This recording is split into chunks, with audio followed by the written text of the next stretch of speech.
शुभ प्रभात। भगवान श्री राम हमारे आदर्श भी हैं, हमारे आराध्य भी हैं। और आदर्श और आराध्य कैसा हो, वो सभी गुण उनके अंदर विद्यमान हैं। और ऐसा दिव्य अवतार भारत में हुआ है जिसकी 22 जनवरी 2024 को जिनके जन्म स्थान पर उनके बाल स्वरूप की प्राण प्रतिष्ठा पुनः होगी। मतलब बहुत अद्भुत दिन। इसमें एक चीज, भगवान श्री राम ने समाज सेवा का उदाहरण एक बहुत अद्भुत प्रस्तुत किया है। समाज में परंपरा क्या है, समाज सेवा कब करनी, बोले पहले रिटायर हो जाए फिर अपना जीवन समाज सेवा में लगाएंगे। नॉर्मली आदमी जब यही कहता है अब जरा रिटायर हो जाए, अभी तो बच्चे पाल रहे हैं, अभी तो जरा थोड़ा घर का काम देख रहे हैं, जब ये सब थोड़ा हो जाए, नौकरी से अभी तो सर नौकरी से टाइम ही नहीं मिलता, समाज सेवा तो तब कर लें। बच्चों की शादी करनी है, लड़की की शादी करनी है, लड़के की शादी करनी है, कर लेंगे समाज सेवा भाई। या फिर सर रिटायर होने के बाद कहते हैं जब आंखों से दिखता नहीं है, मुंह से कुछ खा नहीं सकते हैं, घुटने कमर गर्दन दर्द हो रहे होते हैं, उसके बाद कहते हैं अब थोड़ा मैंने अपना जीवन सोचा है समाज के लिए लगा दूं। उसकी और किसी संस्था को, ऑर्गेनाइजेशन को जाके बात करेंगे, लो जी मैं अब जरा अपना बाकी जीवन समाज पे लगाना चाहता हूं। बोले समाज पे नहीं लगाना चाहते हो तुम, अभी भी अपने जो अब धो नहीं सकते घर के लोग, इसीलिए अब समाज पर लादना चाहते हो, क्योंकि अब बच्चे तो निकलने वाले हैं। कहेंगे भैया ओल्ड एज हम में पहुंच जा, अब तू वहां जा, मैं नहीं तेरे को देखने वाला, तूने मुझे बड़ा कर दिया, पाल दिया, अब क्या किया। और बेटा कहता है बाप से, तूने मेरी जिंदगी में किया क्या। तो ऐसा सुनने से ज्यादा अच्छा उसको लगता है अब क्या कर दें, हम समाज सेवा करेंगे, क्योंकि अब तुम्हारे हाथ पैर थक गए, अब जीवन क्या बचा है, समाज के लिए बचा है। तो ऐसी जिसकी इंद्रियां थकी हुई हैं, जिसके हाथ पैर जवाब दे चुके हैं, और वो व्यक्ति बोले अब मैं समाज के लिए जाऊंगा, तब वो कोई कारण बनता नहीं है। समाज के लिए कब काम करना, कैसे काम करना, किस उम्र में समाज के लिए काम करना, अगर ये कहीं एक जगह बहुत बड़े अद्भुत आदर्श के रूप में दिखता है तो भगवान श्री राम से दिखता है।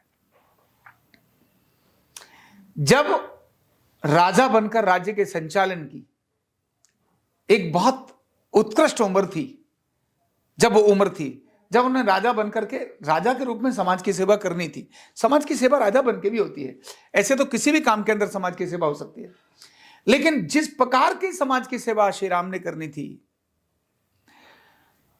वो राजा बनकर नहीं संभव थी। क्योंकि समाज का आत्मविश्वास, एक करोड़पति व्यक्ति चाहे कि मैं समाज का आत्मविश्वास खड़ा करूंगा, समाज में पैसे बांटूंगा, समाज को भोजन कराऊंगा, ये जितने भी लोग ये कहते हैं ना कि मैं भोजन करा रहा हूं, मैं गरीब कन्याओं का मतलब ये कर रहा हूं, और मैं मंदिरों में जो है ना लंगर लगवा रहा हूं, लोगों को दान कर रहा हूं, बढ़िया है, कुछ तो कर रहा है, लेकिन ये सच में समाज सेवा नहीं है। राम ने ऐसा नहीं किया। राम चाहते तो अपनी सेना लेकर के रावण से युद्ध करने के लिए चले जाते। क्यों, वो खुद तो बलवान थे ही, रावण को तो मार ही सकते थे ना, और मारा ही उन्होंने, तो युद्ध अपनी सेना लेकर क्यों नहीं गए। समाज में कॉन्फिडेंस पैदा करना, समाज के अंदर, समाज के सामान्य मानवीय के अंदर उसको उसके लेवल से खुद खड़ा करना।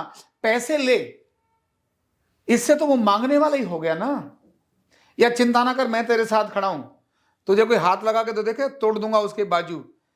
तो तू क्या है भैया, जब जिस दिन तू है तब तक तो है, जिस दिन तू मर गया तो मेरी तो फिर मैं संकट में। समाज नहीं, राम ने कहा नहीं, ये नहीं हो सकता। मेरे समाज का सामान्य मानवीय, सामान्य जन, उसका कॉन्फिडेंस खड़ा होना चाहिए। ये है मेरी सच्ची समाज सेवा। जो वन में रहने वाले हैं, जो गरीब हैं, जो त्रसित हैं, जो दुखी हैं, जो आतंकवादियों से पीड़ित हैं, अगर वो अपने खड़े होकर आतंकवाद का जब तक सामना नहीं करेंगे, अपनी समस्याओं का सामना जब तक वो खुद नहीं करेंगे, तब तक राजा कितनी भी सपोर्ट दे दे, जब तक राजा सपोर्ट देगा तब तक तो वो काम चलेगा। जिस दिन सपोर्ट हटा ली वो धड़ाम से नीचे आ जाएगा। राम ने कहा मुझे ये काम नहीं करना। आतंकवादी घर घर में घूम रहे हैं, जगह जगह संकट है, इस संकट को राजा की तरफ देखने का मतलब क्या बनता है, इसको बोलते हैं समाज जागरण। समाज जागरण से बड़ी कोई दूसरी सेवा नहीं हो सकती जो स्वयं श्री राम ने दी। राम ने समाज के उस सामान्य मानवीय का कॉन्फिडेंस, उसको कहा तू क्या है ये तू पहचान, जो तेरे ऊपर आ रहा है वो भी मानव है और तू भी मानव है, क्यों तू खड़ा होकर उसके संकट का लोहा नहीं लेता? और तेरे अंदर जो सामर्थ्य है, जो जनमानस में सामर्थ्य है, जो हर व्यक्ति के अंदर सामर्थ्य है, तेरे अंदर भी ईश्वर का ही अंश है, तू भी वही है, तू खड़ा हो, तू लोहा लड़, तू कर युद्ध। इसलिए सुग्रीव के पास जाकर के उन्होंने ये नहीं कहा कि तू चिंता मत कर, तू हट जा बैठ जा घर में, मैं मारूंगा, नहीं। सुग्रीव से पहले भी जितने लोगों के पास गए उनको खुद खड़ा होकर खुद शस्त्र की प्रशिक्षण दिया। चलो भाई तलवार उठाओ, चलो धनुष उठाओ, चलो अपना मुद्गल लो, चलो अपना कुछ भी लो, अपना पत्थर मारो, सो भी कुछ भी करो। खुद उनका कॉन्फिडेंस खड़ा किया, सुग्रीव का भी कॉन्फिडेंस खड़ा किया, तुम जाकर लड़ो। चाहते तो मार सकते थे और मारा भी उन्होंने, लेकिन नहीं, तू लड़ना, तूने जीता ये समझ में आना चाहिए, मैंने जीता ये मतलब क्या बनता है। और सभी वानरों को उनको लड़ने के लिए सिद्ध कर दिया। और वो अद्भुत शक्ति वाले हनुमान भी तो एक वानर ही थे ना, उनके अंदर भी तो एक अद्भुत शक्ति थी, लेकिन सोए पड़े थे। ये था समाज जागरण। राम ने समाज के कॉन्फिडेंस का, समाज के अपने अंदर सोए हुए आत्मबल का जागरण किया, उन वन में रहने वाले वानरों के आत्मबल का जागरण किया। और जब वो जागरण होता है, जब वो आत्मबल का जागरण होता है, तो बाली भी मारा जाता है। और बाली केवल नहीं मारा जाता, समुद्र पर जो अद्भुत काम हुआ, राम ने नहीं बांधा पुल, अयोध्या के ढांचे को ढाने का काम लाल कृष्ण आडवाणी और जो बाकी सब लोग थे उन्होंने नहीं किया। वो कब, माने 2-2.5 घंटे में इतनी बड़ी पुरानी बिल्डिंग जो बनी हुई थी, उसका एक छोटा पत्थर भी वहां नहीं मिला, वो किसने कर दिया? जब समाज जागृत होता है तो समस्याएं ऐसे समाप्त होती हैं, और जब समाज सोया होता है तब समस्याएं मुंह आती हैं, मुंह फाड़ती हैं। तो वही काम श्री राम ने उनके कॉन्फिडेंस को जागृत किया, और उन्हीं के कॉन्फिडेंस में से हनुमान का कॉन्फिडेंस जागा, मैं लंका जा सकता हूं। लंका में जाकर वहां की सारी जानकारी लेकर के हनुमान आते हैं। अंगद का कॉन्फिडेंस जागा, मैं तुम्हारी भरी सभा के अंदर टांग खड़ी कर सकता हूं। मतलब कॉन्फिडेंस, ये अंगद तो तब भी था, तब तो ऐसे करके रो रहा था, आतंकवादी आ रहे हैं। हनुमान जी भी उस समय थे, लेकिन उस समय वो भी कुछ नहीं कर रहे थे, वो भी तो अतुलित बलधावन थे, धनुष्मान कृष्णानंद थे, लेकिन वो भी आतंकवादियों के सामने सरेंडर कर रहे हैं, वो भी चुपचाप बैठे हैं। क्यों? आत्मशक्ति का जागरण नहीं था। उस आत्मशक्ति का जागरण, उसी कॉन्फिडेंस का जागरण जब हुआ तो लंका पर न केवल पुल बन गया, अद्भुत घटना दुनिया की घट गई। दुनिया की सबसे बड़ी शक्ति को मारने का काम राम ने नहीं किया, उनके सभी साथियों ने किया। हनुमान ने मारा, सुग्रीव ने मारा, नल नील अंगद जामवंत, इन्होंने मारा उन सब आतताइयों को और विद्रोहियों को। माने अपनी शक्ति, अपनी समस्या के लिए खुद होकर डटे। राम को कितनी देर लगती सीता जी को वहां से लेके आने में? नहीं देर लगती, उनके पास शक्ति थी, लेकिन उन्होंने समाज को जागृत किया। और सबसे बड़ी बात क्या है, कैसे जागृत किया? समाज के बीच में समाज का होकर। समाज को लगा ही नहीं कि ये भगवान है, समाज को लगा ही नहीं, हाँ ये तो लगा ये हमारे आदर्श हैं उनकी बातचीत से, ये तो लगा हमारे से 2 कदम आगे हैं, लेकिन ये नहीं लगा आप ही कर सकते हो प्रभु, मैं तो कुछ नहीं कर सकता, आप है ना, आप जो बताइए वैसा करेंगे। राम ने ये नहीं किया। राम ने कहा भैया तू अपनी समस्या का तू काम ढूंढ, क्या करना है मैं बताऊंगा, कैसे करना है वो तुमने करना है। कैसे करना है, यही काम करने का काम समाज में खड़ा करना है आज।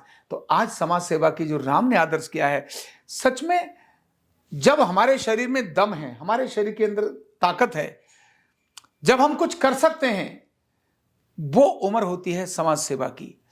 जब ढल गई उम्र, अब कुछ नहीं करना, वो समाज सेवा की उम्र का मतलब क्या बनता है?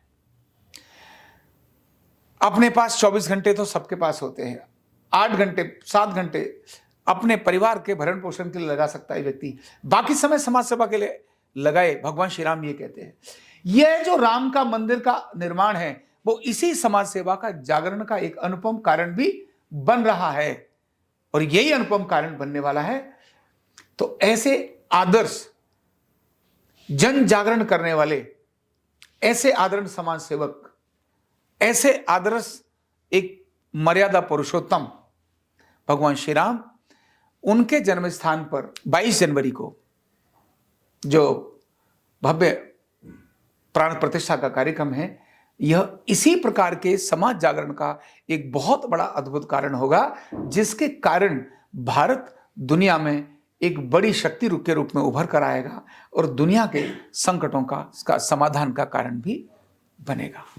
बहुत बहुत धन्यवाद। न्यूरोथेरेपी का कंप्लीट कोर्स सीखने के लिए जुड़िए हमारे ऑनलाइन ट्रेनिंग प्रोग्राम से और जानिए करीब 100 बीमारियों का इलाज बिना दवा और बिना मशीन के। इस न्यूरोथेरेपी ऑनलाइन ट्रेनिंग प्रोग्राम से आप घर बैठे बन सकते हैं गवर्नमेंट सर्टिफाइड न्यूरोथेरेपिस्ट। रजिस्ट्रेशन के लिए नीचे दिए गए नंबर पर अभी कॉल करें और हाँ, हमारे वीडियो को लाइक करना, शेयर करना और चैनल को सब्सक्राइब करना बिल्कुल भी ना भूलें। धन्यवाद।